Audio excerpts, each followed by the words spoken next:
Welcome to Carson-Newman Fieldhouse in Augusta, Georgia. We are set to begin match 2 of our triple header on day 1 of the Augusta USC Aiken tournament here. And match 2 here will feature Carson-Newman against Barton University. I'm Robert Amos along with Blake Collins. Blake, we finished calling set 1 just about 2 hours ago. Barton already played today, and they were victorious in that set 1, beating Catawba. That was a very good, entertaining, well-played match. Every single set came right down to the wire, and Catawba and Barton had to win by 2 each time to pull off the sweep. And that was a great, like I said, it was a great first set, and we'll see if they can continue that here in this one. Yeah, a very lively and energetic set with both teams putting the pedal to the metal and going all out in the first set. And hopefully we may see some adrenaline rush here by Barton to start off, especially since they just played the last game. So they're used to the court. The feet are already wound up and ready to go, and it should be a very good contest between Carson-Newman and Barton. Absolutely. Barton staying in their home whites that we saw in match 1. Carson-Newman in their road blue. Carson-Newman already played today at the Convocation Center across the border in Aiken. That game, or correction, they played last night in Aiken and today, and had to make the commute across the border for this one, as this is their third match in 2 days. And so both teams playing in their second match of the day, as we're just about to get underway here. And Blake, as I mentioned, even though the first match we had today between Catawba and Barton was a sweep, won by Barton, all 3 matches came right down to the end and were tied at 24. It had to be won by 2, and Barton was able to pull off all 3 of those matches. Can any of the sets in this match live up to or exceed that? Yes, especially because you wouldn't think that by how both teams played earlier between Catawba and Barton that they didn't play like those sets were a clean sweep. They played their hearts out. They gave everything that they had. Barton just at the last second, because remember, a couple of the sets went 25 points apiece. Absolutely. So they went down to the wire. And with Carson-Newman coming in and responding very well off of a first Barton point right there, it's looking to be neck and neck again. And I think both these teams are ready to shine here on the Carson-Berry court. And each team with a point already in this one. We're tied at 1. And a nice dig on the Carson-Newman side. That's up in the air, and Carson-Newman with another point. It's 2-1. I believe that bounced up into the seats. You never can predict where a deflection is going to take place. She had the perfect position there. Base was clearly under. The ball just hit off of her arm, not completely center, and it took a awful deflection off of her, and Carson-Newman is ahead by 1. And now we're tied at 2. As I talked about how all the sets in our first match were down to the wire, they were back and forth. I completely, by the halfway point of the first set last match, I lost track of how many times we had a tie. And there were quite a lot more from then on as well. Yeah, both those teams, Barton and Catawba, were going toe-to-toe, and it was almost like a heavyweight fight. You'd see one squad get a punch in, then the response was just as deadly and just as brutal with the other capturing a point. And the same thing it looks like here. Once Barton shoots out to a lead, Catawba's like, not today. You ain't going to put us away today that easily, and comes right back, firing back with a point of their own.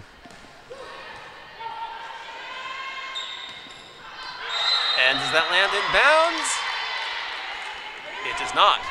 So we're tied at 3. So that's already 3 ties so far in this one. Just a little bit too much mustard on that kill right there. She had the right idea, trying to escort the ball to the backcourt and bury it in between both out-of-play lines there in play. Just not enough of a soft touch on that power kill to bury the kill where she wanted it.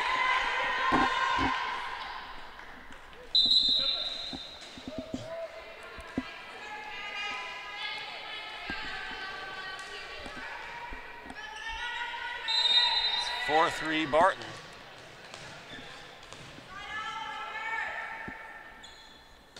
On top here in this one. And Barton has 2 people on the net, and they get the kill on that one. It's 5-3.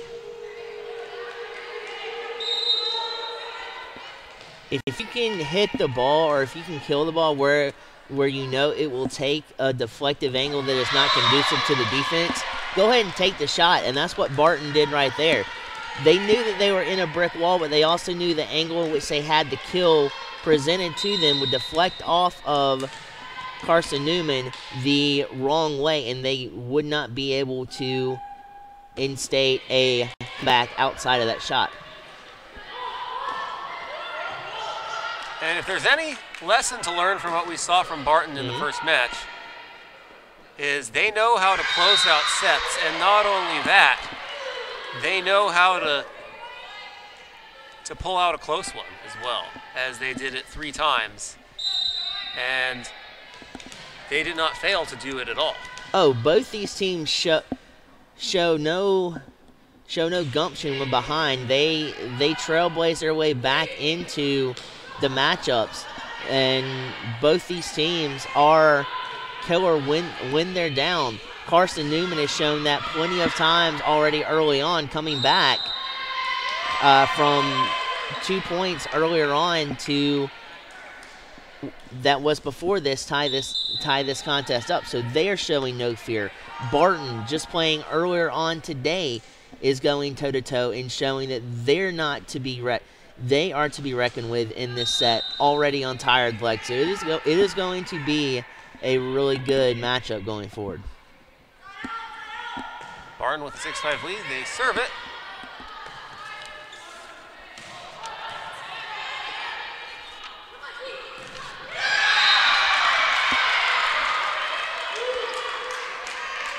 When you can time everything to perfection like you just saw Carson-Newman did there, they timed their jump at the peak of their leap is when they blocked the ball down into and deflected it into the Barton side of the court. Pristine blocking you're seeing right now from Carson-Newman.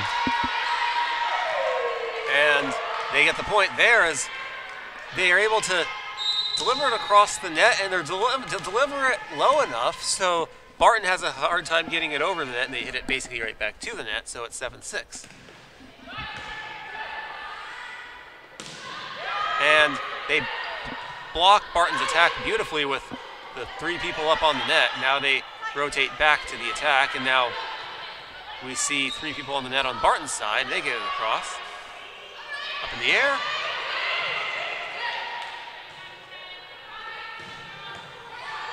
And can Carson-Newman save it? They do!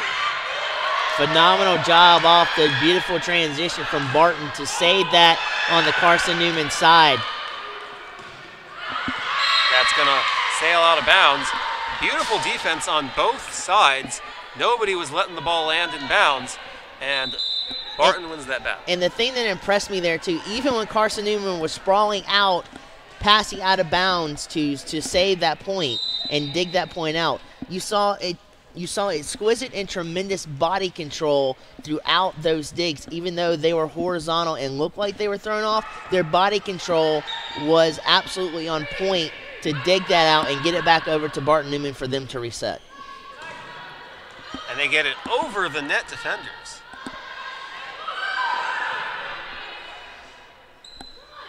And once again, Carson-Newman not letting it land in bounds, so it goes out, and that's a point. And Carson-Newman, you're seeing up front too, it's different from Catalba in a sense that they're closer together, implementing a more of a brick wall strategy and more of a tight-knit up front blocking scheme that's helping them out tremendously because they've already scored 2 or 3 points off blocks early on.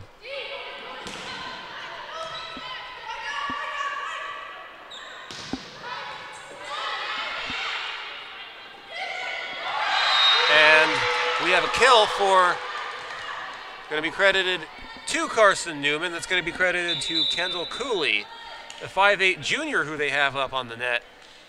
Man, oh man. A very soft spike hitting the ball down. No, it's hard to combat blocking ability like you're seeing from Carson-Newman because it's almost like everywhere you spread it out on the front court, they're going to be able to pick one another up, rotate enough to where the lines can pick up the front court, and it never ceases to be like a merry-go-round of sorts on the Carson-Newman side, and that's going to pose issues and troubles for Barton if they're not careful and devise a strategy to overcome that. That one sails straight out of bounds. It's 9-9.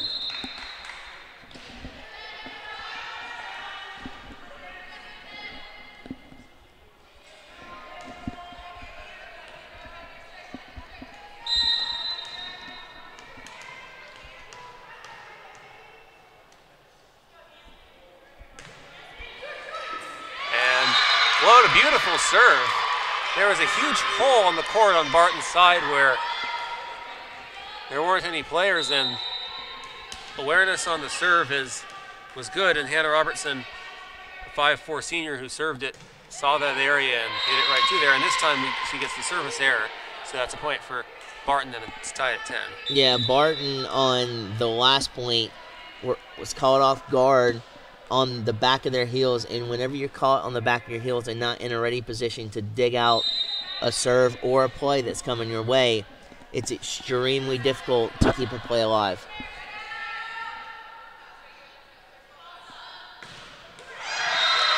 Service error on Barton, so that's a point for Carson-Newman. It's 11-10. They have the lead.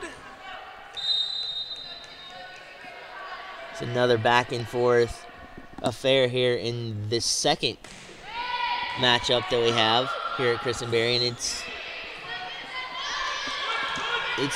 doing it justice as well because both teams are really good on kills, and so far Carson-Newman has just a little bit better blocking ability up front, which Catawba did there as well in the first game. But we saw how Barton adjusted to it. So I wonder if they'll bring the same type of game plan and strategy in to the second set as they did adjusting to Catawba in their second set.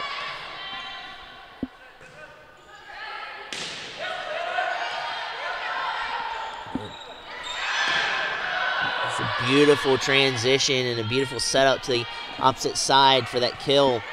Great defense by Barton to keep it alive. And that was a beautiful kill on the Barton end. They hit it. So Carson-Newman there had two defenders on the net, and Barton's able to hit it through the defenders, between both of them for the kill and get the point. And with as tight nip as their front court is, forming a brick wall with not many holes to it, whenever you do find a hole like that and squeeze it through, that's a great job of, one, being pinpoint and accurate with your shot, and two, scouting that out, knowing what you're facing, and then finding a way to squeeze it on through. Carson-Newman on the attack. They float it over and get the point. 14-11. It's a good effort by the outside hitter to at least try to dig that out, but she did not have any type of momentum going her way, nor when she hit it more straight up and back instead of just straight up.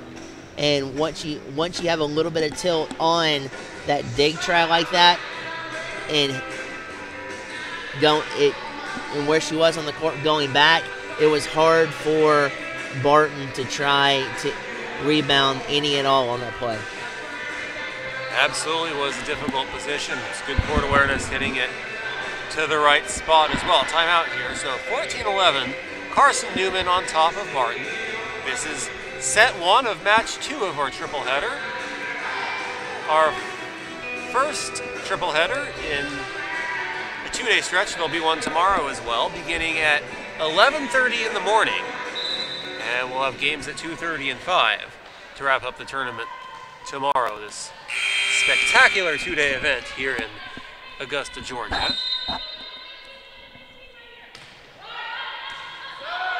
And that's a point for Carson-Newman is off of the serve. Barton was caught off guard. It's 15-11. Well, you can see right now that the head coach of Barton was showing the libero just close it up a little bit. You had good form going up there, but just close that form up a little bit and hit it more sturdy and straight, and they'd have been able to keep that point alive.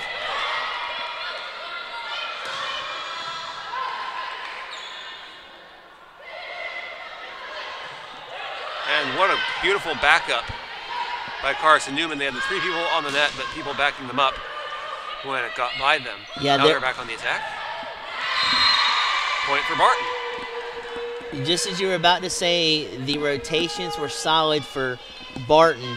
Just one little bit of a delayed reaction. I think the libero was not expecting the ball to be hit that hard in her direction like that, and she was kind of caught off guard. And Barton survives that point and scores one on their own to make it them only trailing by 3. Up in the air. You would think that when a ball goes really high up in the air, or like if it looks like it's going to stay out of bounds, that's a point for the team on the other end. But you always forget the fact that when it's up in the air, players have a lot of time to get under it and hit it back over. It's like hitting a pop fly in baseball. It's so much time to get under it and make the catch, even though you think it's hit hard.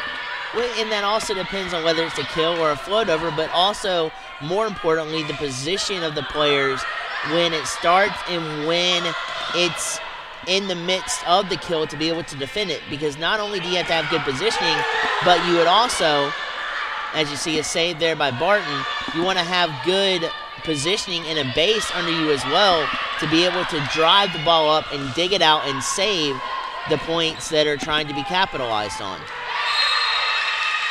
And goes out of bounds and right into the hands of Taylor Lamb, the SID. And that's the point for Barton. So the score 15-13 in favor of Carson-Newman. Carson-Newman trying to do here in set one the same thing that Catawba was unable to do in any of the 3 sets they played in their game against Barton earlier today, and that is win a set. They are up 15-13. Long way to go in this one, but they're going to try and close it out. 15-14 now, Barton gets the point. It was a transition right there that worked beautifully into a float over, because if they would have tried to transition that into a kill, that would have been sought after and defended very well by Carson-Newman to where the play would still be going on. Whistle and a timeout taken with this match tied at 15. And this has been as back and forth as any of the sets we saw in the first match today. And so far it's just been a carryover and nothing is disappointed yet. Not really. I mean, both teams have anchored down really nicely. Barton's continuing that footwork that we saw earlier on. Even though on semi-tired legs, it's only the first set. We'll see how that continues to play out here in this matchup, as it is their second straight matchup here on Christenberry within a matter of hours. Then Carson-Newman, as you said, played last night, got a day's rest behind him, but you still kind of get maybe a little bit tired, but more on fresher legs. Both teams are anchoring down on the best possible features that they have with Carson-Newman's front court. Barton's been able to get a few, squeeze a few by and muscle a few home behind Carson-Newman, especially with mixing in floatovers and strategic strategies there. But for the most part, Carson-Newman's strength with the front court is coming to fruition, and then the movement for Barton is causing Carson-Newman some issues when they have a chance to spread the floor out against Carson-Newman. They have a good counter move, does Barton. Carson-Newman with a 16-15 lead. Barton right off the timeout with a service error.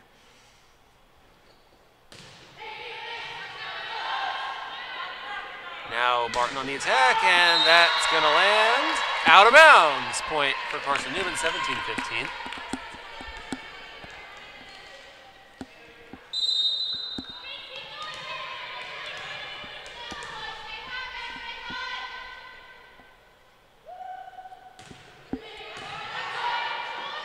And goes right up to the tip of the net. Now we have a net battle, and that's up in the air and out of bounds into the stands. That's the second ball hit into the stands in this match. It's rare for this sport. The libero did everything she could. She was in an offensive position in a defensive stand, and that's something that you would want to have in a playing on defense, because you want to have an offensive attack mind to set up your offense to go drive it home on the back end. She just could not steer that dig in play enough for Carson-Newman to capitalize. That one lands out of bounds. And another point for Carson-Newman. We've seen them get several points when Barton hits it cross court and it goes out of bounds.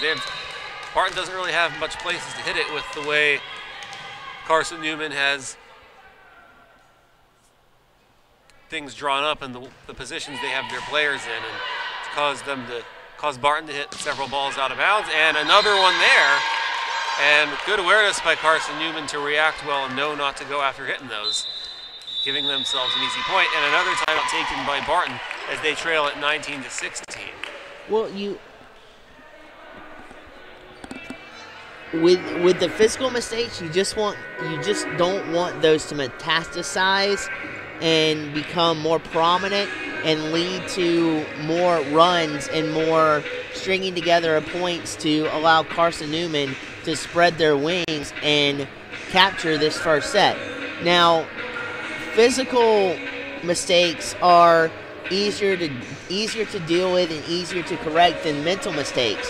We haven't seen many mental mistakes by Barton in this game thus far.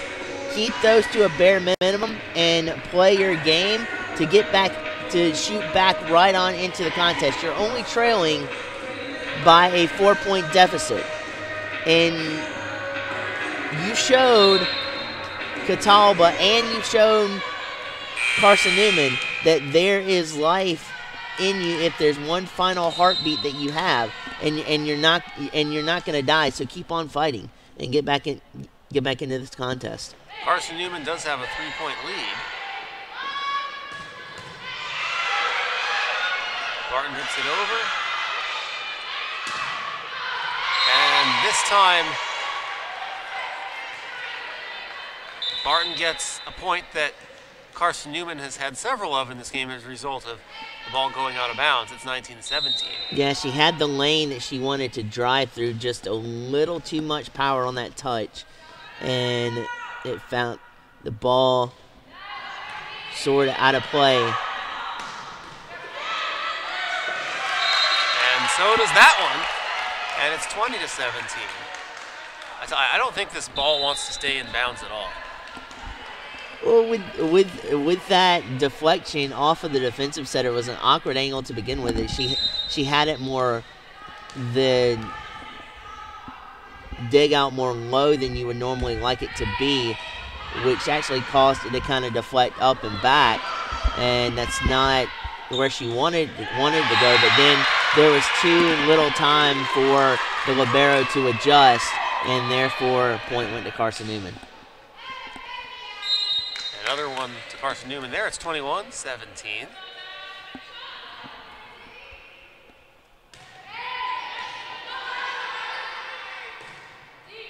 Once again, this tournament will continue tomorrow. 3 more games to follow tomorrow after 3 games today. That's a point for Barton. It's 21-18.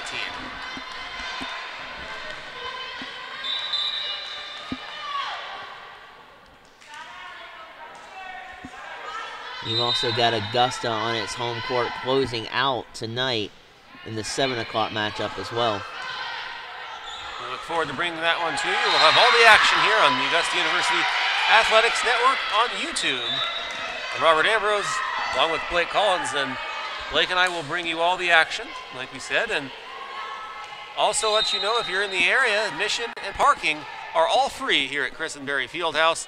So why not come by and check out some of the action. We got some great volleyball this weekend. Make it a fun-filled sports week. You've got volleyball today and tomorrow, both here and with the tournament at USC Aiken going on tomorrow as well. You also have college football springing back up for the 2nd straight weekend.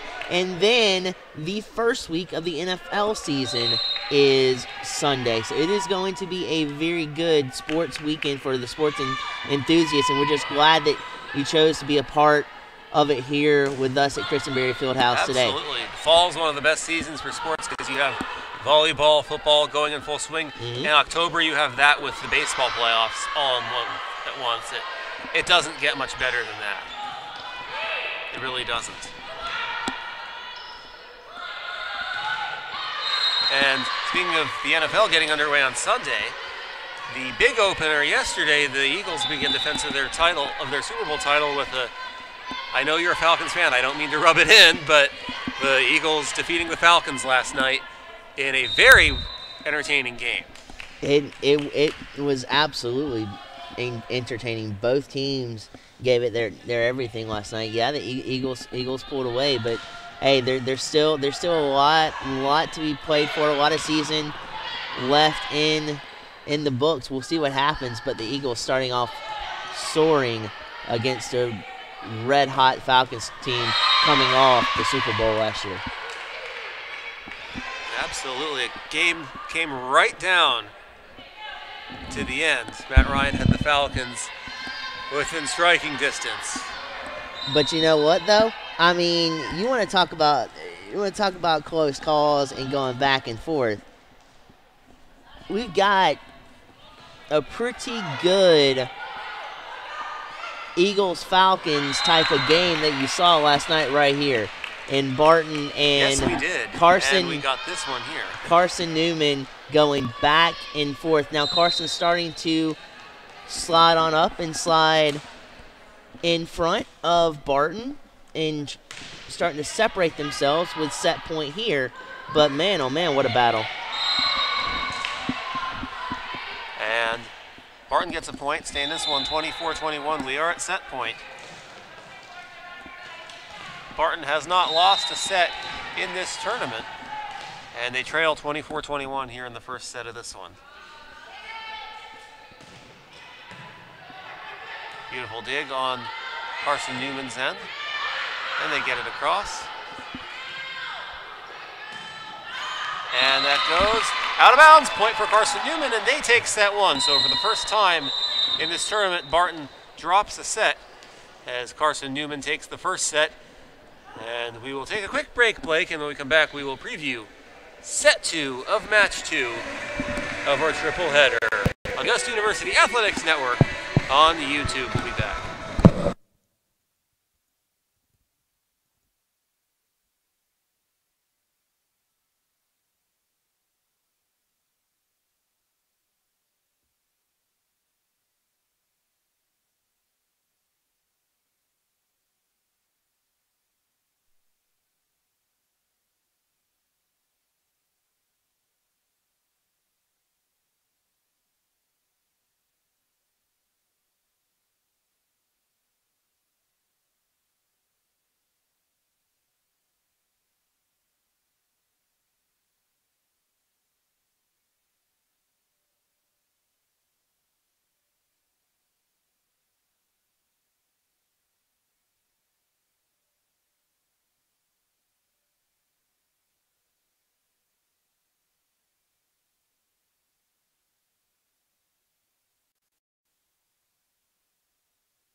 Welcome you back here to Carson-Newman Fieldhouse. So we begin set 2 after Carson-Newman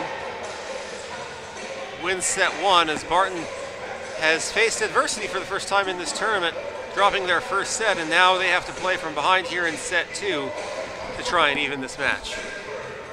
First adversity with losing a set, but definitely, if anything got them ready for this, it was Catalba with the way that they battled back and forth in the first 2 sets of last game.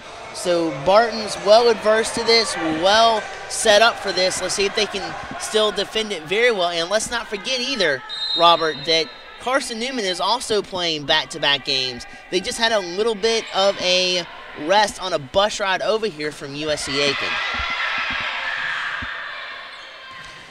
Probably used that time on the bus as their rest. Mm-hmm. One of the convenient things about commuting for a doubleheader. But so both point to that being, both teams are kind of in the same raffle here. You know, Absolutely. Barton just got finished wrapping up their first game on this court.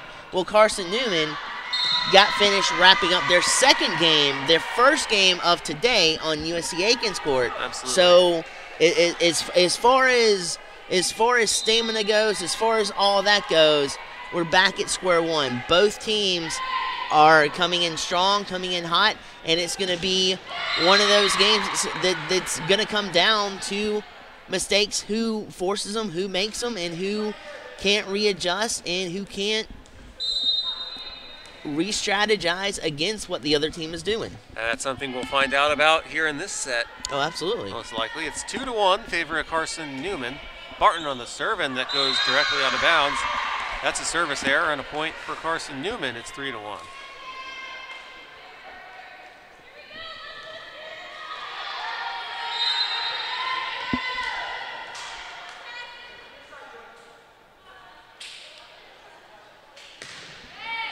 And another service error. This time it's a point for Barton, so it's 3-2 as back-to-back serves sail directly out of bounds. And if you're Barton, you kind of want to keep this between a 2 and 3 point matchup, because you've seen how Carson-Newman can hold the line when they have a decent sized lead to their advantage. So you kind of want to keep this game or matchup as close as possible.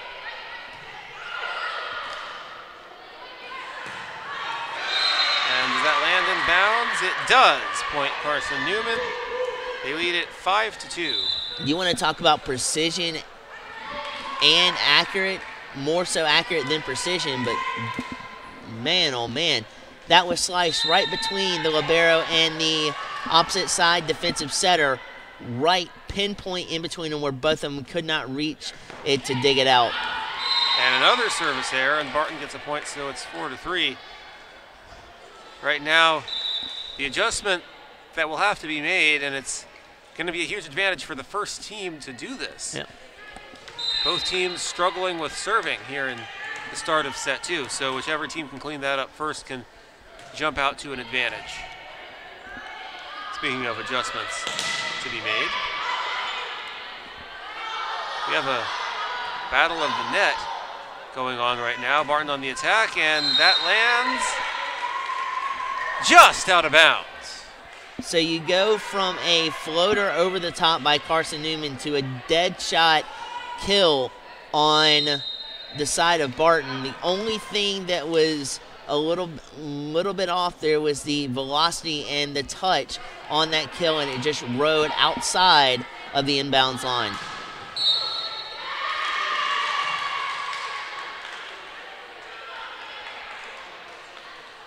(5-4) Carson-Newman. And with all of these sets going back and forth, with and even the third set to a degree in the Catalba and Barton game, going back and forth, I'm getting goosebumps watching this. This is absolutely amazing between all of these schools. These schools have come out, have shown what they're about, how they play, and are really giving the fans here in attendance and you guys watching at home a really good volleyball game to feast your eyes on.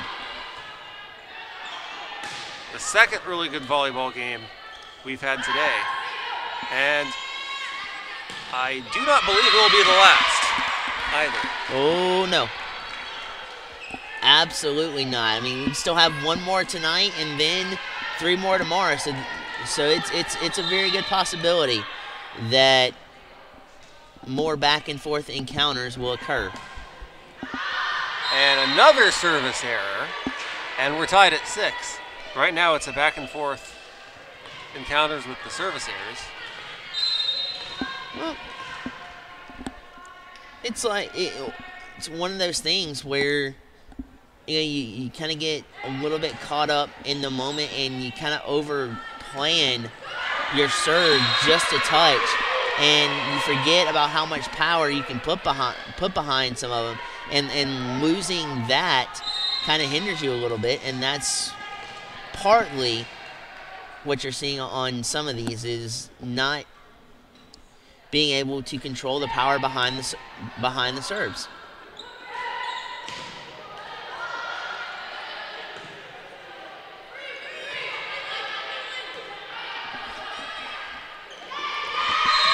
That is a beautiful spike. And it's a point for Barton. And it's going to be credited to Allie Cullens, a 6'2 senior. She was right up on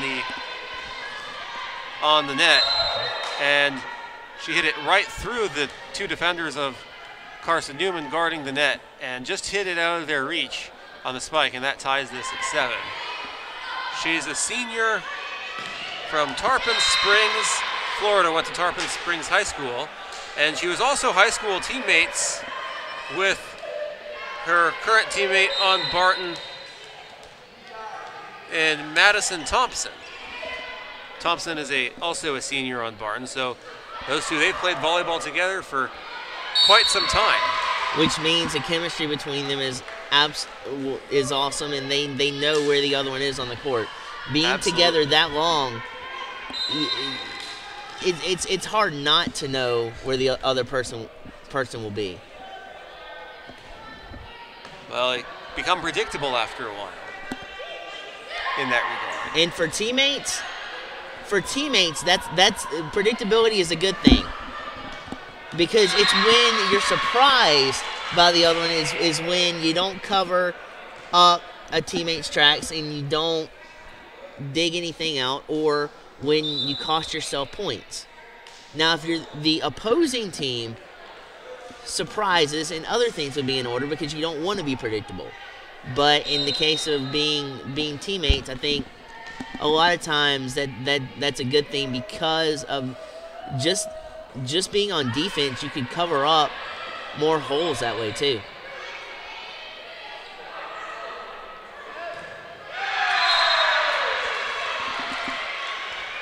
And that's a point for Carson-Newman as that sailed out of bounds. So tied at 9.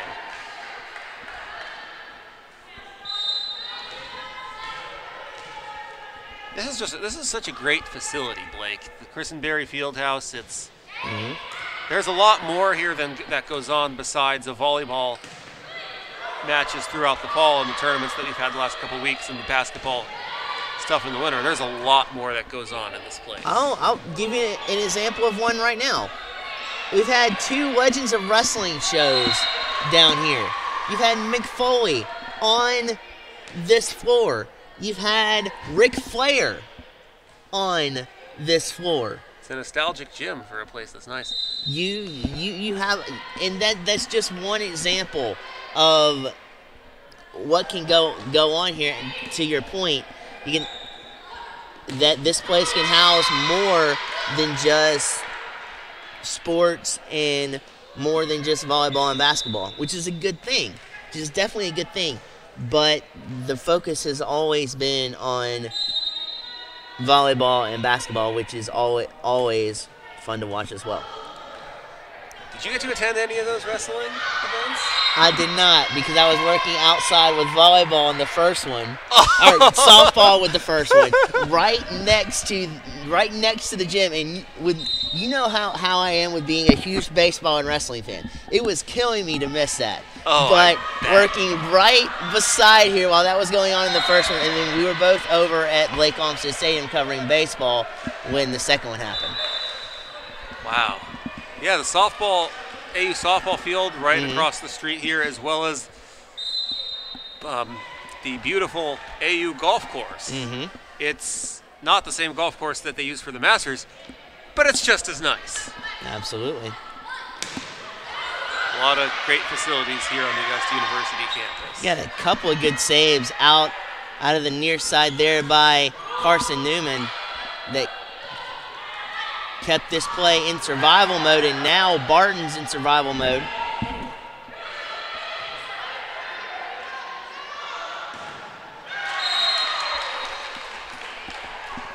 And it's 12-11.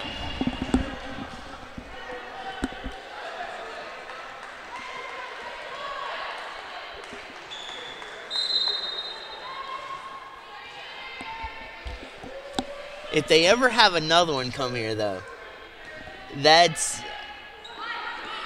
you're gonna be extra sure to be able to make it. More than likely, yes. Do whatever you can to avoid conflicts. Right. Since you're obviously a big wrestling fan. Tied at 12 here in set 2. Great mindset to try to float that over. Just not enough height and not enough behind the float over, and that's hard to believe, but sometimes you can touch it too soft to where it doesn't do what it was designed to do, and that was the case right there for Carson-Newman. Will be Barton's serve. Barton trying to even this match after dropping the first set. What a beautiful hard hit kill. That's going to go to Kelsey Riquelme, 5'11" junior. Hard hit off of the hands of several Carson-Newman players and sails to the ground. Yeah, and with about 6 of them crowding the front court, with a deflection off of the kill right there and off of the block, there was nothing Carson-Newman could do because you had all open space that the ball was heading toward. So the reaction time to even try to dig that free, they wouldn't have been able to come up with the save. Tied at 13. This set is probably the most back and forth we've seen today. And that's really saying something, Blake, because pretty much all the sets have been. Well, this is completely different than what we witnessed in the first tournament that we held here, with complete sweeps on sets, and to have battles back and forth like this with both teams just absolutely placing their foot into the fires and going toe-to-toe. It's refreshing. It is phenomenal to see, and it's what volleyball ought to be about. And you're seeing it right here with as much heart and strategy and play that these girls are bringing to the table here today. Right now, the edge goes to Carson-Newman. They've scored 2 in a row. But all the team strategies, they're kind of canceling each other out with as even as this has been. A little bit, but you also take into account, too, that the main objective here, yes, is competitive volleyball. But if you take the fun aspect out of the sport, yeah. I mean, you still have volleyball, but it wouldn't be as popular as it is for one thing, and two, when you take the fun out of it, there's not much left, and it also not only does that, but it builds team chemistry. The players become family, and you get long-lasting friendships out of this, and it's something, especially going through the rigors of a tournament like this, with both teams colliding and going toe-to-toe and not letting up one iota. this is something that they're going to take with them for the rest of the season. If not, reflect back on this for the rest of these young ladies' lives, and it's awesome to see.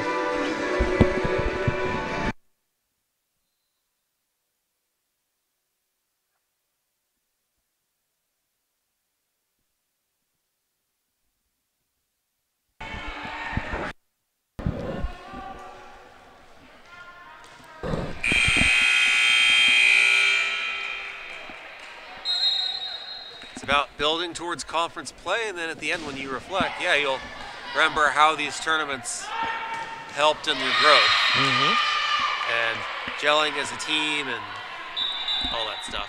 16-14, Carson-Newman trying to take a 2-0 lead in this match. Barton trying to even the match.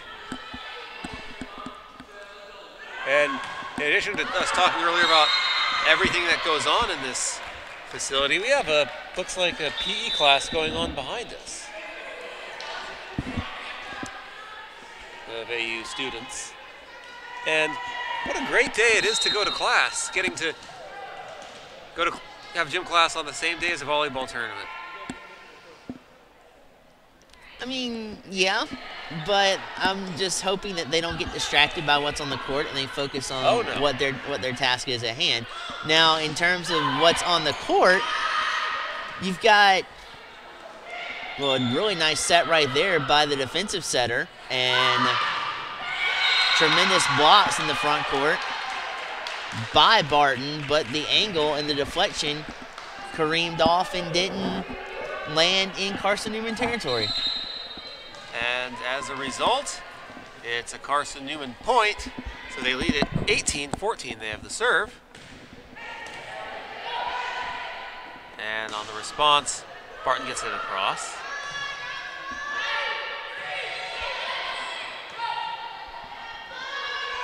Some of the Jaguar players have already arrived here at the arena for their game at 7:30 tonight.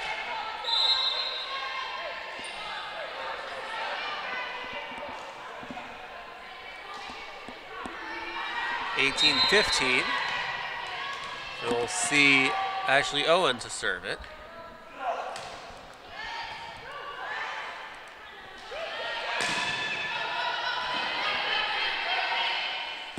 And now Barton on the attack. They get it across, and it's a beautiful dig on the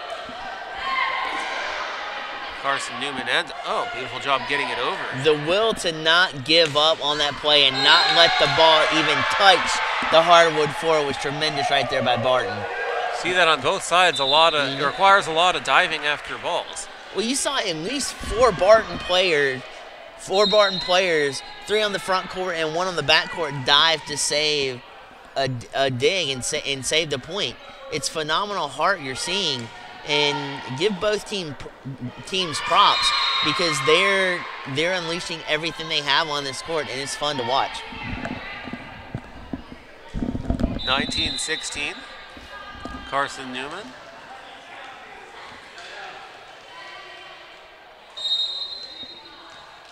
With the lead, it's serve for Barton here. Say throughout the day the crowds have definitely gotten bigger here at the Chris. That's the point for Carson-Newman, 20-16. Yeah, and as the day progresses, the crowds will probably get even bigger with classes starting to let out. Absolutely. And fans who want to support Augusta volleyball as well as see some other great teams in volleyball action, come on out. And we had a good student turnout for the Jaguar Rumble tournament 2 weeks ago. I'd expect a similar turnout tonight as well once classes are done for the day and the weekends. The one thing, though, that may be competing with this is what we were discussing a little bit during the transition is you have Border Bash here in Augusta tonight. That's the pregame bash between Georgia and South Carolina, which is tomorrow in football. That may hinder this crowd a little bit to here tonight, but if you're here and if you want to come out to this, you will witness tremendous ball games with back and forth scoring ability with pristine volleyball play at its finest, digs, transitions, blocks, everything you could possibly want in a volleyball game. It's showcased here on the Carson-Berry Fieldhouse for today. It's a pretty insane rivalry between Georgia and South Carolina, and I think this tournament this weekend being hosted in Aiken and here in Augusta, I think that's kind of, doesn't seem like it's a coincidence that they'd have it the same weekend. It's kind of a symbolism thing, isn't it? A little bit, because you normally wouldn't have it on a weekend this big, especially for this area, because USC Aiken and Augusta are about maybe 30 minutes to 45 minutes still in the CSRA area. So it's huge in both regards. Absolutely. This is just another great version of the rivalry in its own way. 21-20, Carson-Newman on top, and this is another set that's going to come right down to the wire. And this has become the norm here this weekend. You look at a nice transition from a transitional set to a dig to shoot that back over to Barton's side.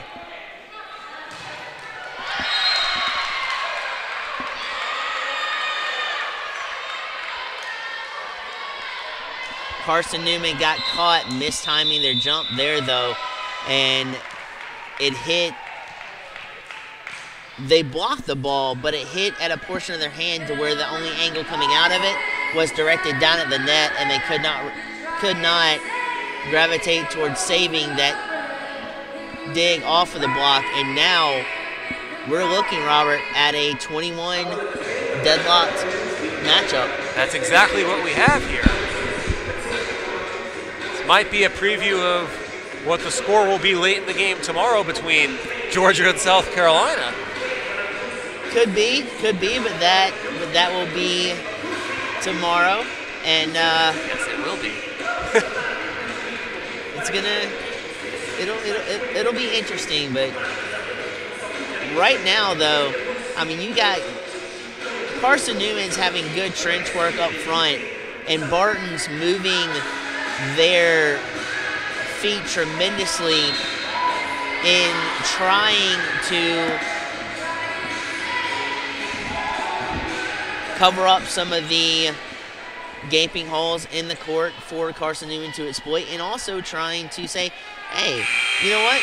Middle hitters and outside hitters, I've got your backs. You know, rotating them in and out, fresher legs up in the blocking scheme, and just rotating out has been phenomenal for Barton. And where does that one land? It lands inbounds, 22-21, Carson-Newman.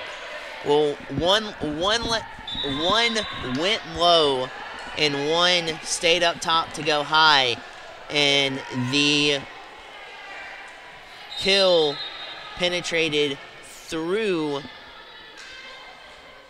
right in the middle of both of the Barton defenders right there.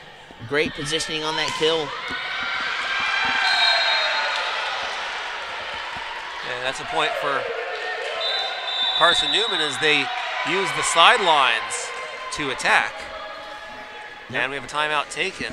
It's 23-21. Because you know when you're going low and you're going high, if you can situate on a kill the ball coming in right through the middle, in between each two, you've got a good accurate game going. And look for Carson-Newman to continue to utilize that here in the second set and moving on into the third set. Now, Carson-Newman is starting to kind of spread the point spread out a little bit. They're up by 2. So, with that being said, what do you think? What do you think Barton will want to try to do coming into the final moments here in the second set? Well, I mean, they'll obviously be able to make adjustments, and I bet their head coach Jeff Lennox probably just wanted to remind them, hey, we've been in this situation several times today, and we've been able to pull through. let's answer back and do it again. There's nothing to really worry about in this situation, but there's a little more pressure than they had at any point in match one, being that here they're down nothing, no sets to one. Right. But nevertheless, they just got to keep doing what they did in set one that worked for them in all 3 sets and try to answer back and even this match. It seemed like that refresher and that timeout worked a little bit in Barton's favor because now they found new life. And we're tied at 23.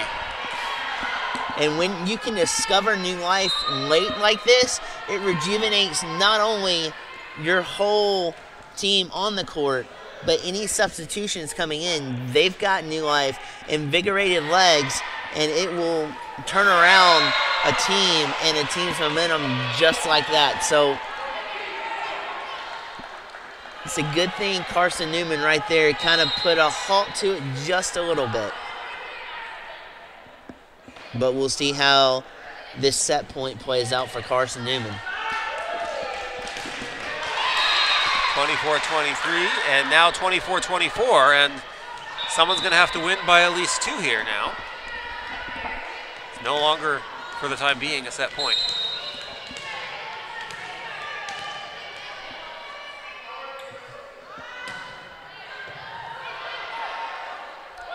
Carson-Newman on the attack. Barton, they floated over, and that almost landed, and now it does. It goes to the scores table, but a good effort on Carson-Newman's end to try and save it, and they basically hit it across the floor the wrong direction. So that's a point for Barton, and another timeout taken. Well, the libero for Carson-Newman was an absolute game saver right there for Carson-Newman. She dug out 2 great-looking points that could have sent Barton earlier in that point. They had 2 chances to capitalize and score their 25th. They ultimately did, but goodness gracious, 2 game-saving points right off the bat for the libero. She was critical on that point, but she might have to be as critical and also orchestrate a little bit of offensive prowess as well if Carson-Newman looks to come back. Tussling here, down by 1. Well, if you're Carson-Newman, you just got to focus on just this one round, tie it back up, and then focus on the next step. If you tie it back up, then someone's going to have to win by 2 once again. You'll be in a situation there. So that's the first focus. You don't have to come out trying to win 3 in a row. Just focus on tying it up. Focus on tying it up. Take it one step at a time. And Barton ends up winning that battle and taking set 2, and we're even at 1 for the first time in all the tournaments we've hosted here this season. Carson-Newman got a little bit too aggressive there.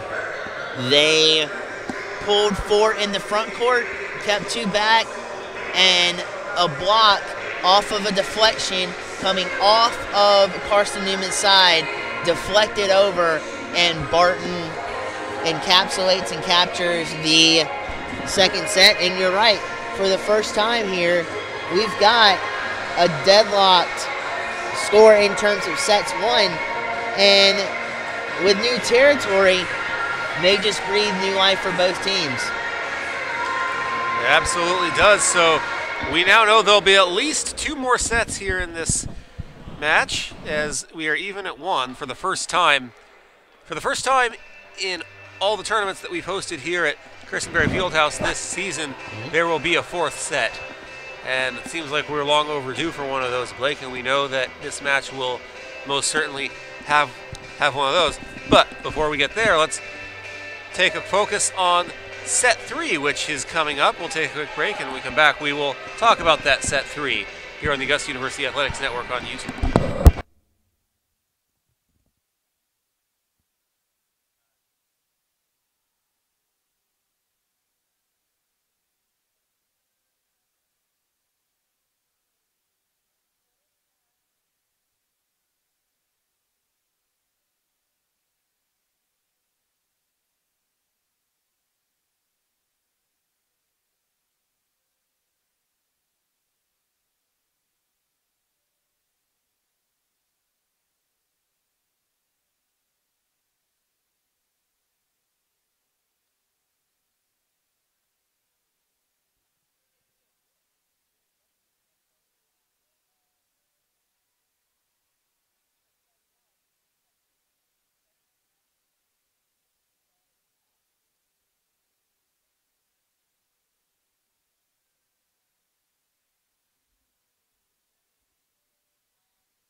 Welcome back to Carson-Newman Fieldhouse.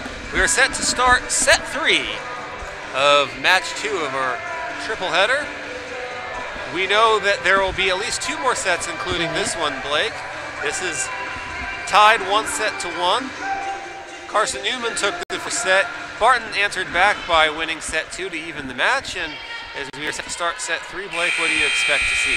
Well, I would like for Barton to try to implement more footwork, because it seems like Carson-Newman has found the antidote to halt Barton's exquisite footwork, and Carson-Newman's made him pay just like that. When the libero was kind of caught back on her heels, they exploited that, sent a heat seeker of a kill down into where the libero was, and she could not counteract that missile on the kill, and they cost themselves a point. And let's see where that one lands. It's going to land out of bounds, so that's a point for Barton. We're tied at 1. And for Carson-Newman, it's just to tone down the physical mistakes and the physical miscues, because there's been some times where they've had miscommunication. But for the most part, their front court has helped them out tremendously. Their back court has dug them out in key situations, much like the Barton side of things has gone. It's been a back and forth encounter to this point, but just minor things for both teams to try to excel their games, to new heights. And for Barton, like we were just talking about, it's the footwork. And for Carson-Newman, just to minimize the mistakes. And a service error by Barton, so that's a point for Carson-Newman. And speaking of minimizing mistakes, another big thing for both sides to minimize is the service errors, because you're basically giving the other team a free point. Right. We saw a lot of those set 2. Absolutely. And adjusting how you want to serve, whether it be full power or whether it be a soft serve, knowing how much power to put behind it to get the desired effect you want, and you won't see serves like that where you're thinking it'll fall into the inbound baseline. Instead it soars over, and not knowing how much power you're putting behind it with the direction of the ball is costing several points to both Barton and Carson-Newman.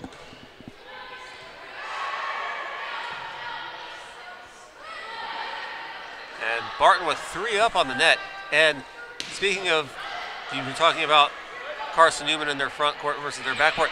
They don't really put anybody at the back of the court, much unlike Barton. And they keep 3 people up on the net and the other 3 in the middle of the court, basically. Whereas Barton seems to always like to have someone in the back. So it's definitely a good strategy to have someone in the back, because, I mean, if you have, let's say you have 5 in the front court, then if they keep drilling points in the backcourt, eventually you're going to move people back there. But how long does it take before that comes to light? And it negates, a lot of that negates the backcourt press unless they utilize the holes that they're given. Now, Carson-Newman's been able to do that this game, but the way Barton's set up is a little bit better in terms of alignment when it comes to that aspect of it than Carson-Newman has had or has shown us here, with it being they have 1 or 2 back there. And right now it's 5-3 Barton. So Barton, they'll serve it, and they have 2 in the backcourt, including the server, and Carson-Newman has everybody lined up right in the middle. And then they kind of break apart into different positions once the ball is served. We talked about the Falcons, how they'll kind of simmer in the wings a little bit. Carson-Newman did something right there. They circle around the volleyball, and they attack from a circular position. Sometimes that does bring a little bit more power and less time for you to judge how much power you have, as in the case in point in that last point that went to Barton before this one. And then sometimes it doesn't. The majority of the time, it's a good offensive strategy. It's just how you change up, whether you go from kills to float overs or setups and transitions. And Barton moves everybody up onto the net. And do they get the kill? They do, 7-4. Go ahead. Because we've often said that having a good balanced mixture of kills with those soft touch floatovers is one of the best ways to attack a defense in volleyball. And if you can prevail in that aspect, your team is good to go as far as offense, and then being able to read the rotation of the ball to plant and produce kills like we just saw Carson-Newman try to do there.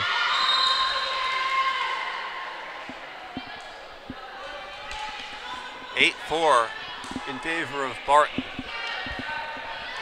So Barton, not only did they respond well in set 2 after dropping the first set, but that energy that they use in set 2 so far seems to have carried over here into set 3.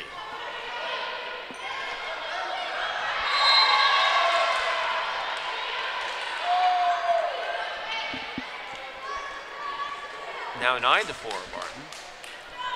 That was a little bit of I'll take it in the front court, dish it out to the middle court, and then the front court on the triangle forgot that the ball was going her way, and the ball just escaped that triangle, and Barton has their 9th point, and they're starting to pull away here.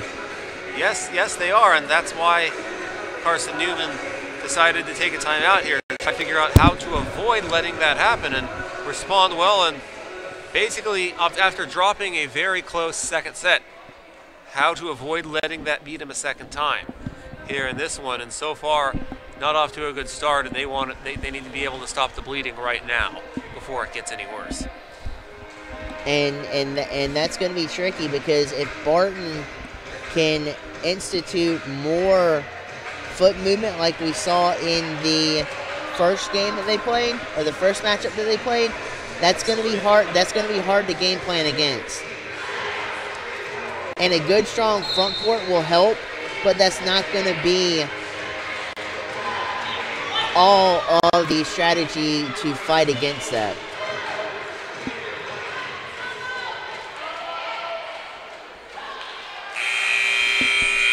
A lot of factors go into it. So Barton will serve it leading 9-4.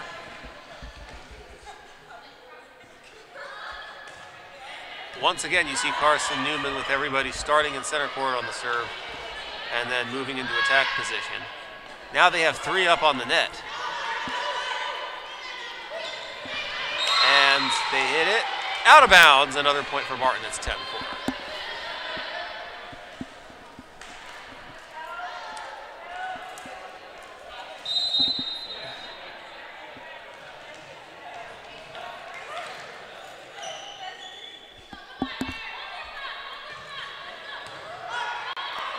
Carson-Newman gets the dig up there. They're on the attack. And what a beautiful dig, saving that one from her knees. Brittany Silence breaks the silence, and they're able to get it across, but it goes out of bounds, so it's a point for Carson-Newman anyway. But you don't see those types of digs very often. No, you don't, especially with the reaction time, because the first dig was a little bit out of control. The second one was more in, and then the third one was a quick reaction that set it up to the volley over and the soft touch over to get it back on the Carson-Newman side of the court. 11-5, Barton on top.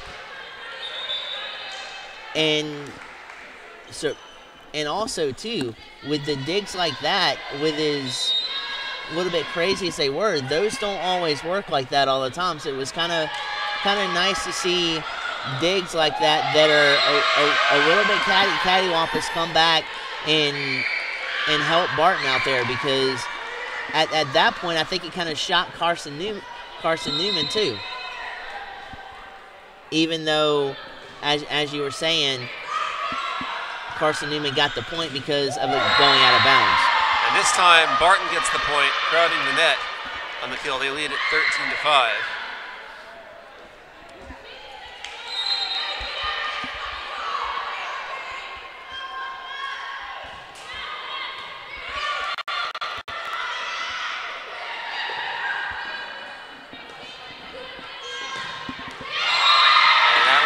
of bounds. So it's 14-5. Barton on top, and Barton's just continuing to roll here in set 3. This is a big contrast to sets 1 and 2. Well, Carson-Newman hasn't really had an emphatic point to say, hey, we're stopping this thing. We're not going anywhere. You're going to have to literally drive us home for us to even think about letting you take this set. They haven't done that as of yet, and Barton keeps on steamrolling here in the third set, already up by 8. And that's coming off a Carson-Newman point, so 14-6. Get it across. Carson-Newman trying to get back into this thing. And the net battle is won by Barton as a net violation is charged to Carson-Newman, so 15-6. Whistle on a substitution.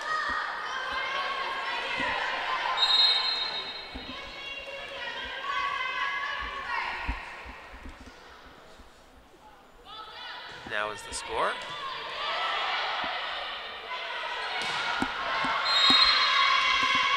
And it's now a 10-point game once again, 16-6. Good observation there by Carson-Newman to try to exploit the back corner, seeing as nobody was over there on the far side. But again, great reach from Barton to notice that that was too long and too powerful to cinch in before the baseline to secure their 16th. 16-7 now is the score.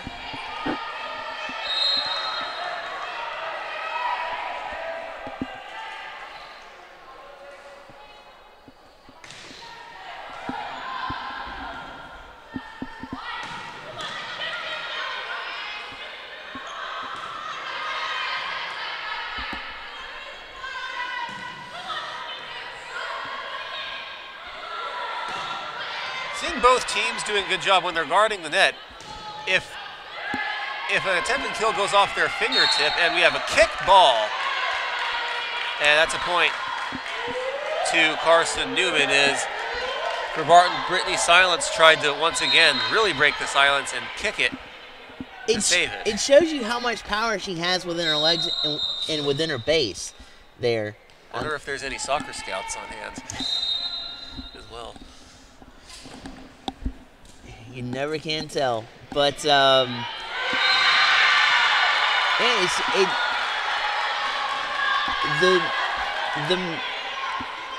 physical errors right now for Barton is coming back to haunt them, as that's 2 consecutive errors to where they should have recovered and they haven't been able to. But then right there, Carson-Newman gives one away as well. 17-9.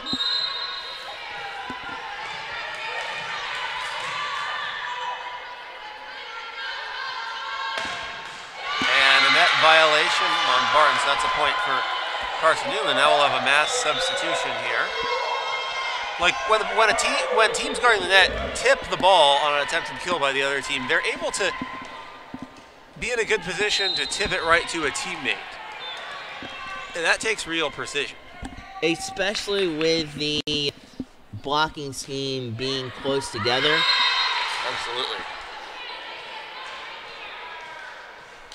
Because then you've got more surface area covered on the ball to where you can direct the ball more to go down at an angle into the opposing side.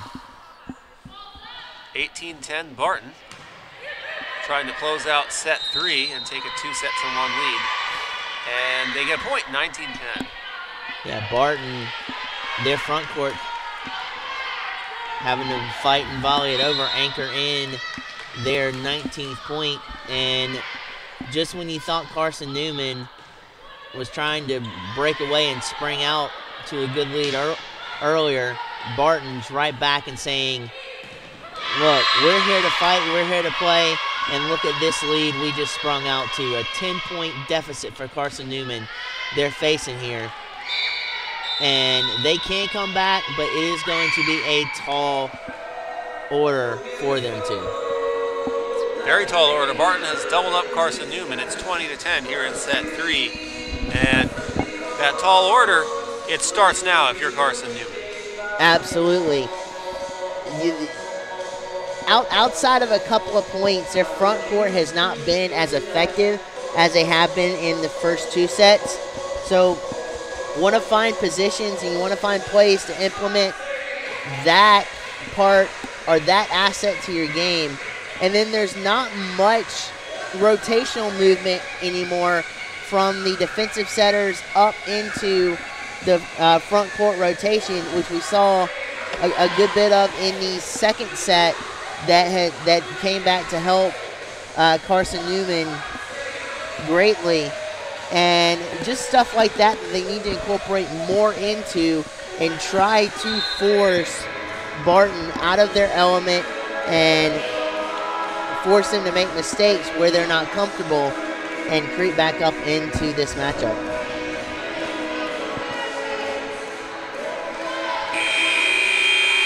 To creep back into a matchup, they really got to go on a run here. Trailing 20-10.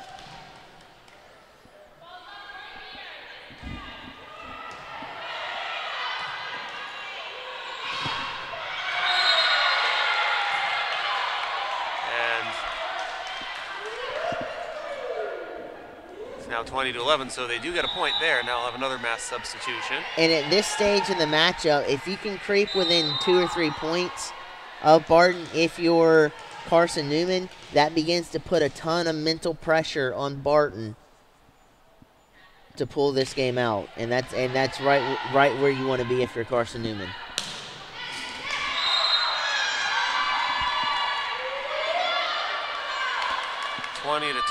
So back-to-back off the timeout for Carson-Newman.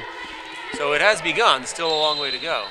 But especially right now, if you're Barton, you do not want these physical errors to cavalcade and amass here. And like the first couple of points did there, now you can't help that on the deflection, but you don't want those to amass and kill yourself in terms of being able to take this set with a big cushion lead. It's now 21-13. And that's not to say to relax, but right now, Barton is in a position to be a little bit more relaxed than Carson-Newman and conserve their energy for the next set. That's going to sail out of bounds, and Carson-Newman is on Blake a 4-1 run since the timeout when it was 21-10. It's now 21-14.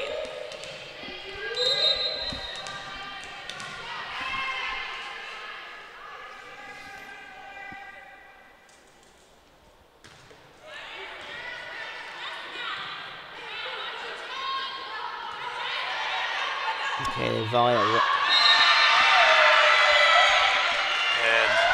Now 21-15 on the float over. Well, it's interesting. They volley it right over into the teeth of the Carson-Newman defensive front court. Then they shift over to the other side, allowing for a massive space to open up to where Carson-Newman, all they had to do was float that over into that space, and you can tack on Carson-Newman's 15-point after that play. That was a brilliant piece of volley, a brilliant game plan and brilliant execution there by Carson-Newman.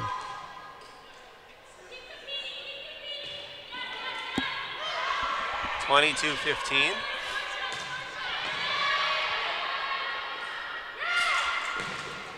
And that lands just barely in. So Barton with a 23-15. 1 point away from making it set point.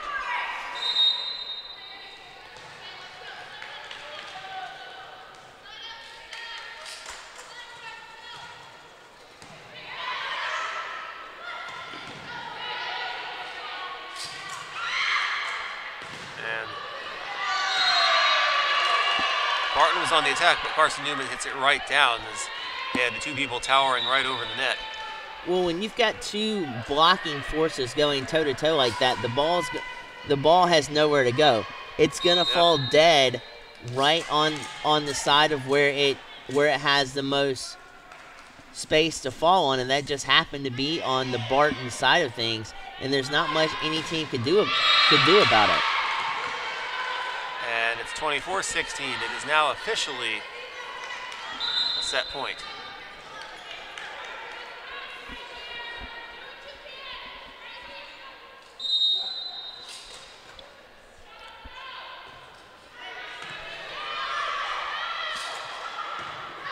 And that goes straight out of bounds. That's a point for Barton, and they take set two. They take set three for the second set in a row, and they lead it 2-1 as we move on to set four here at Carson-Newman Fieldhouse. Strap yourselves in, lock the doors. It is getting down to the nitty-gritty and a darn good volleyball game. We're in for a treat here with this game, folks.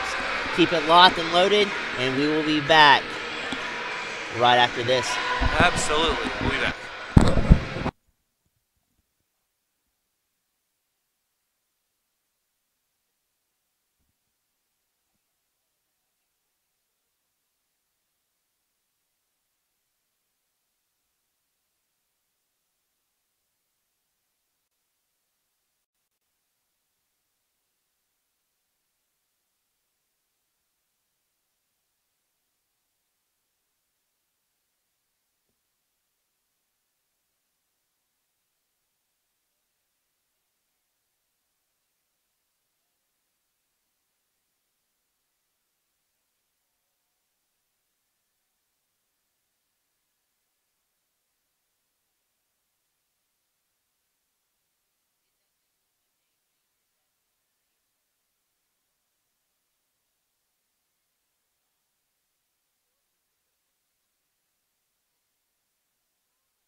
Welcome back here to Carson-Newman Fieldhouse, set for set four.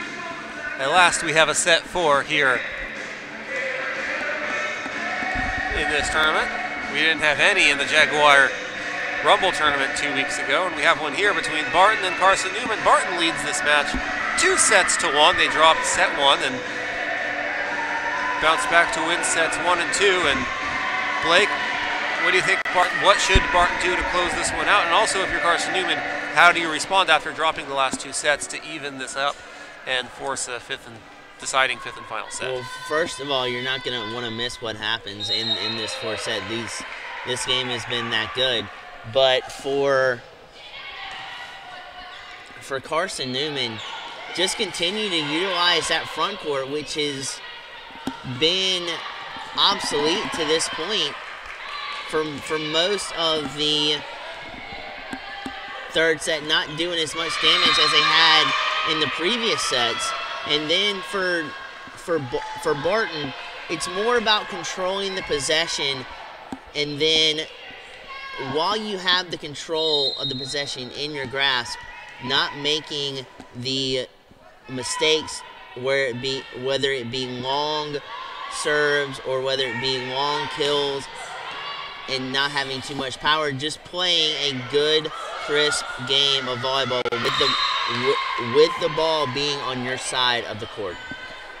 2-0 Barton, off to a good start here, and what for them is a closeout set.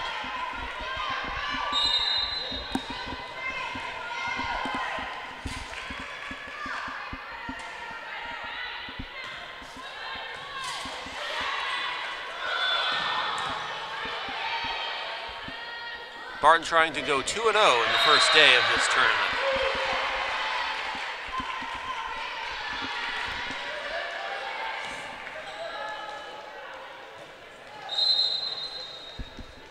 They lead it now 2-1.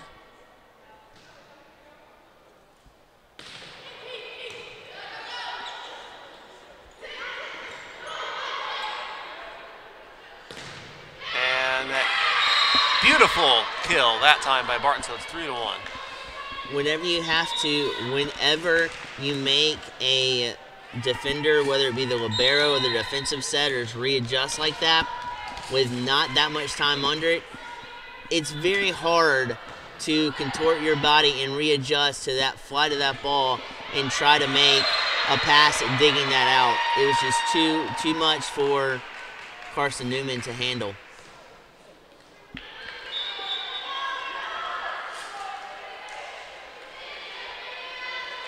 3-2 in favor of Barton.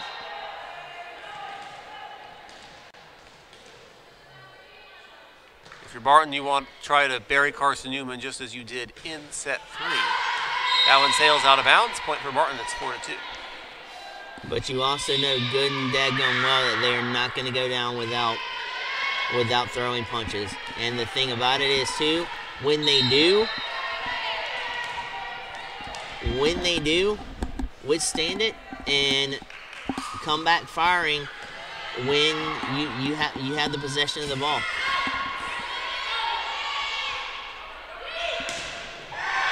And the spike goes to Carson-Newman. And see, that right there is what we're talking about. Utilization of front court in the blocking game has been crucial in the set that Carson-Newman seized over Barton. And then also in the second set where it was very close, front court was a key element in that. And there you see them starting to amp that back up, and it may actually turn this game around for Carson-Newman.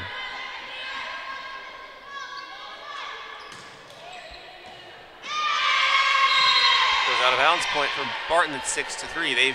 So far this match, they've scored 2 points for every point Carson-Newman has scored. Quite literally.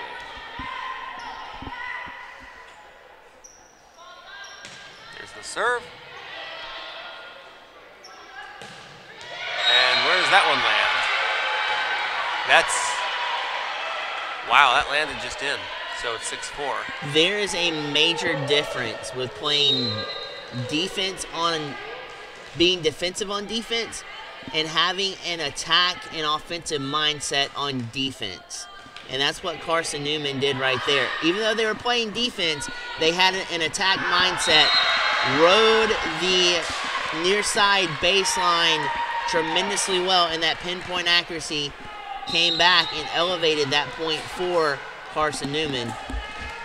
And now, with Barton only having a 1-point advantage, it's anybody's contest.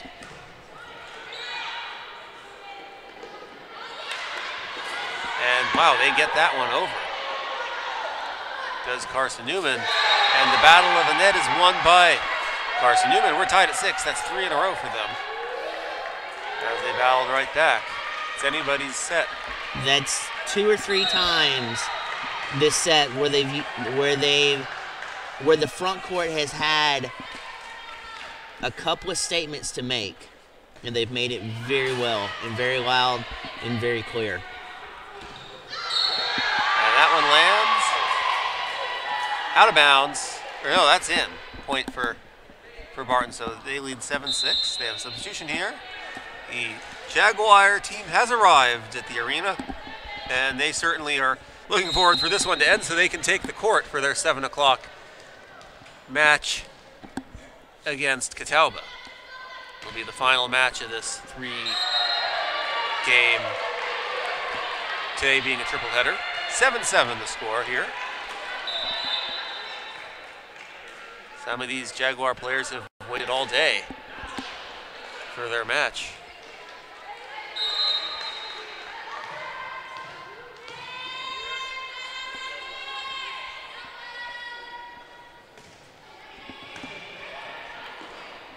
And here comes Barton on the attack, and you could tell before that attack even started, just based on their positioning and movements, that Barton was going to execute that perfectly, and they did for the point. Not only that, but dadgum, that was like a cut fastball and a fastball mixed together for a Aroldis Chapman fastball on how much velocity that kill had on it. And good Lord, anybody standing in the way of that kill, that's going to leave a mark for a deflection. And thank goodness, nobody caught the brunt into that. But it did go Barton's way. And now they slowly have simmered down the Carson-Newman objective and their offense, and are starting to separate themselves and put a mighty fine 3-point lead in their favor.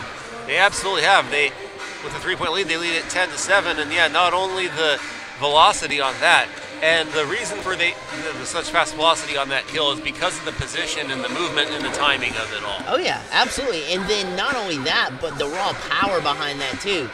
Because when you have that angle coming over the top, and when you put everything behind it, it comes at you at a rapid rate, and there's no saving that if you don't have good positioning underneath as a defenseman or on defense to dig that out. And even if you do, it might just be, I don't know if there's really much way to dig it out because of how hard it was hit. I don't know if you could react fast enough. Well, the saving grace to that is if it deflects off in a position where your defense can save it, the deflection will be high enough to where your defense can settle under it and keep possession and have more control of the possession coming out of that. Now, it didn't work out there because it went out of play over into the scorer's table, so it didn't work out there, but that's the only upside to that if you ever do deflect the ball that fast and it stays up in the air like that. And that time, we see Carson-Newman use its height advantage to get a spike guarding the net. It's 10-8, and there was no way that Barton would have been able to hit that one over. It's 10-8.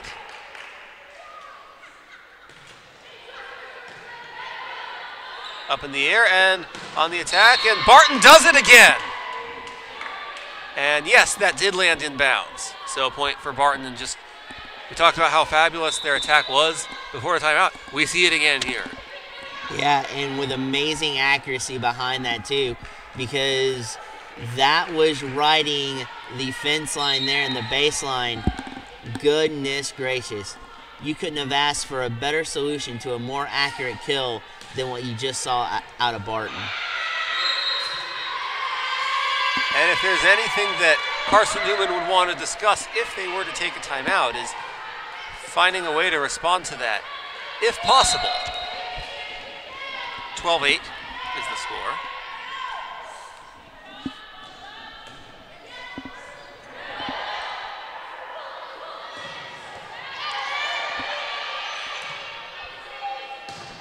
And that one, cross-court spike, just landed in bounds. Did anybody touch that, though? That's the thing. Apparently not. But there are times when someone can touch it and it doesn't look like there's much of a deflection, and it does deflect, but I think they're saying that nobody did touch it. That one lands in. So that's a point for Carson-Newman. It's 13-9. No one touched that one either, Blake. No. And it's a good thing for Carson-Newman to slow down this onslaught, get back within playing your game, and force Barton to make mistakes and take control of the possession. Net battle, and it's hit to the backcourt on Barton's side of it. Up in the air. Very softly hit over the net.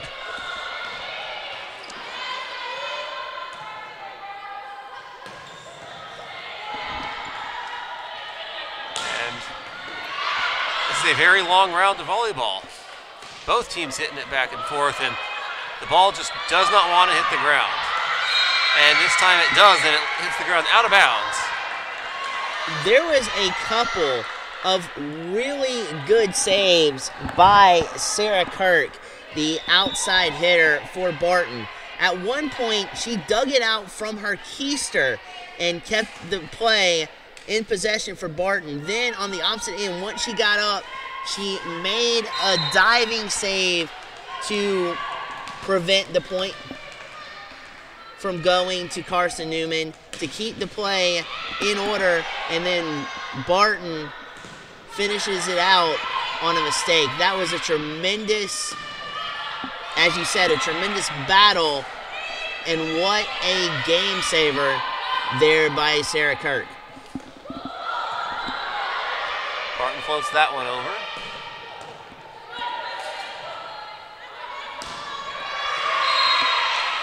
And that goes out of bounds. That's a point for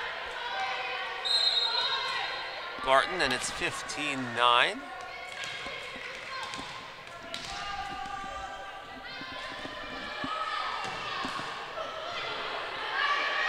Beautiful dig on the Carson-Newman end by Hannah Robertson.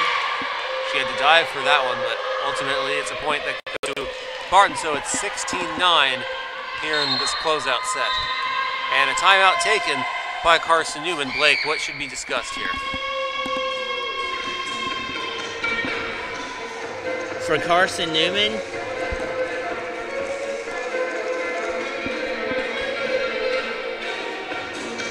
rotation, in a sense that cover everybody that is in rotation, get to your spots, and not allow the gaping holes that are opening up for Barton to open up.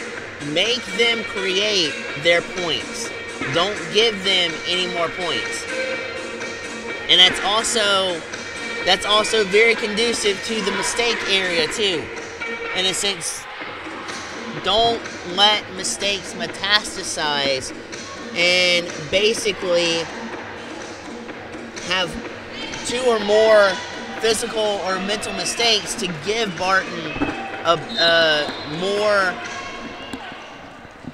bigger lead or a greater lead, in a sense that they can just cruise on to capturing the fourth and final set, because if they win this, the game is over and the match is all she wrote for if they take this set. Barton is now one step closer to that as they get another point on a spike, and it's 17-9. That's right, 17-9 here in set 4.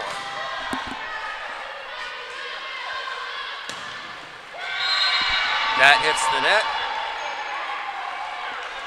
And at times, I think, too, with Carson-Newman falling back and not getting your kills so close to the net, falling back a little bit and utilizing the kills more toward the back end of the front court to give you more range and more freedom, and not have some of these kills that you're making or that you're implementing sail long on you. Absolutely. 18-10.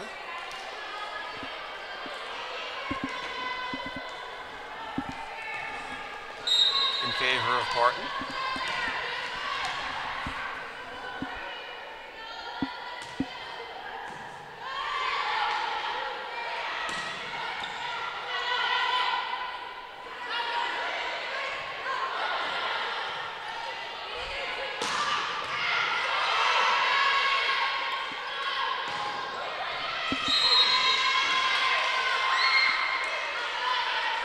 point for Barton, and is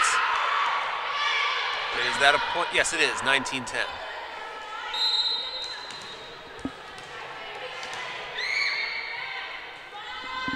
And they're on the serve, they get it over. And they get another point as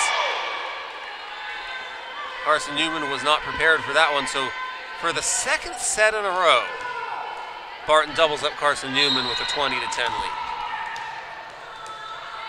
Now for Carson-Newman, if you can muster out 2 points, that would change the complexion and at least give you a little bit of energy to fight back from this disadvantage that you're facing. And that lands inbounds. That's a point for Carson-Newman, so 20-11. And now seize on this moment. When you have possession of the volleyball, seize on the moment and create your opportunity to score. That's going to go out of bounds, and that's a point for Barton. 21-11, back to a 10-point lead. Barton has been really crisp in their setups, and as I keep mentioning, their footwork, and that's tremendously helping them out. But those two factors are really crucial into why they have come out to a 10-point lead at this juncture in the matchup. And a kick ball by Ashley Owen as she fell down trying to come up with that one, and it's 21-12.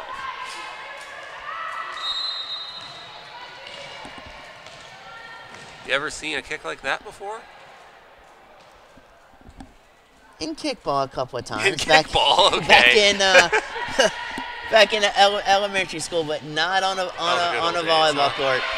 Not on a volleyball court.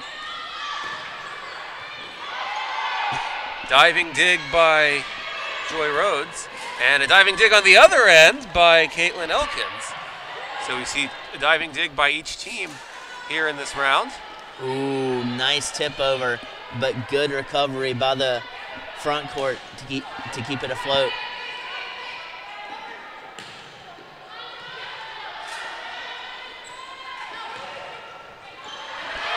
High up in the air, and that's going to go into the seats. That time, Barton had the dig dug out.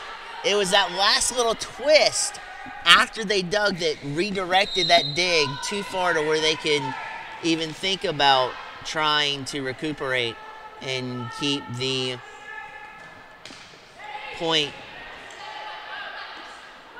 open and alive.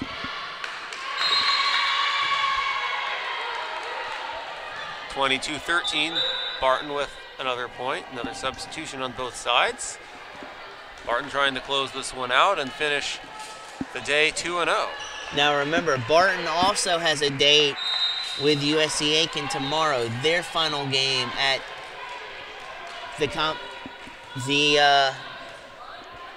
Convocation Center tomorrow. So that should be a fun one to watch, but it's a good test for them right now here with not only Carson-Newman, but Catalba as well.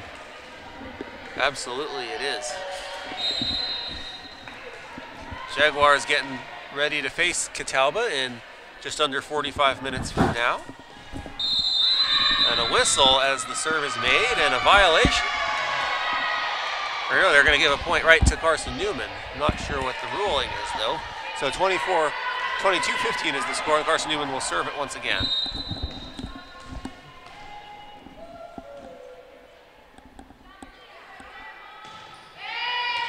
They get it across.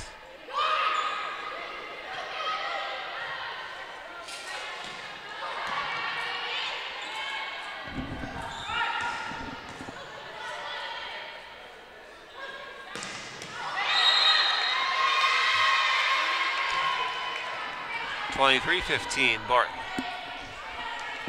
1 point away from match point.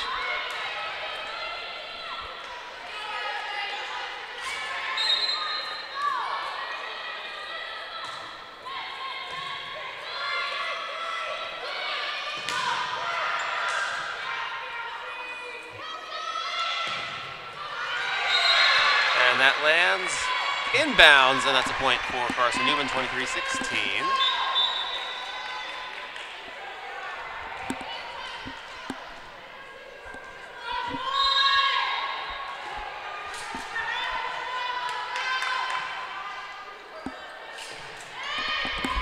You can see just a little spark of energy coming back in the life of Carson-Newman right here. Barton on the attack, trying to get it across. They do, and that's going to go out of bounds off of Carson-Newman. So Barton gets a point, and it's officially match point, 24-16. Both defensive setter and libero went after it and touched the ball at the same time on a semi-dive. If one of them stays up, they have a better shot at keeping the play in progress and a better shot at digging that point out.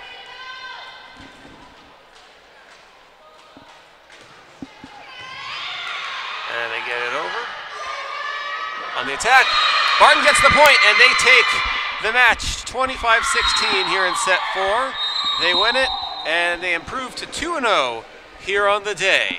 You can tell that Carson-Newman was not expecting that. They were looking for a sharp kill somewhere where they can defend that off up in the front court and in the back court. But when you drop something like that right in the middle and completely throws the defense off balance and off guard like Barton did to Carson-Newman, that's a heck of a way to finish out a good matchup with 4 sets involved. Absolutely is, and we have completed 2 games here today in our triple header, and the final game will begin in just over 40 minutes from now. It'll feature Catawba against the host Augusta Jaguars to wrap up the day. We'll begin that game at around 7 o'clock Eastern Time. We hope you all stay tuned for that game. We'll bring you all the action, Blake and I, here on the Augusta University Athletics Network on YouTube. And once again, we hope you all stay tuned, and we'll be back in just over a half hour to preview the final game of this 3-game series, of this 3-game day of the tournament. We'll be back.